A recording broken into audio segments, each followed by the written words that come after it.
മിശിഹായ്ക്ക് സ്തുതിയായിരിക്കട്ടെ. ഇന്നത്തെ വചനഭാഗം 2 കൊരിന്തോസ് 9 അധ്യായം 8 വാക്യം.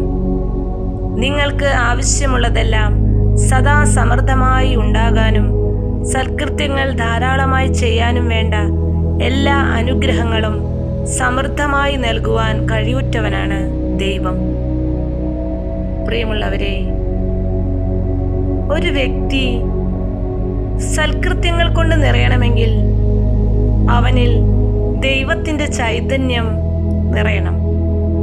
എന്താണ് ഈ ദൈവത്തിൻ്റെ ചൈതന്യം? അവിടുത്തെ പരിശുദ്ധാത്മാവ്.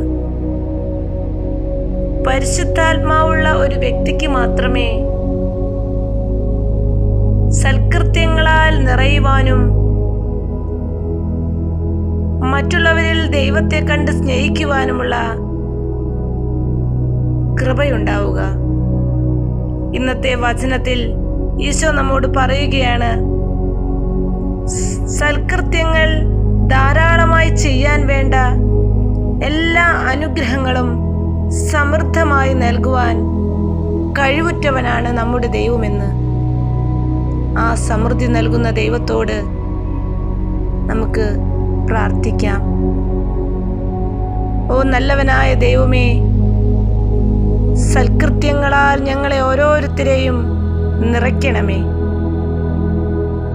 പരിശുദ്ധമ്മേ, ദൈവമാതാവേ, സകല വിശുദ്ധരെ ഞങ്ങൾക്ക് വേണ്ടി മധ്യസ്ഥം വഹിച്ച് പ്രാർത്ഥിക്കണമേ. നിത്യം പിതാവിനും പുത്രനും പരിശുദ്ധാത്മാവിനും നാമത്തിൽ ആമേൻ.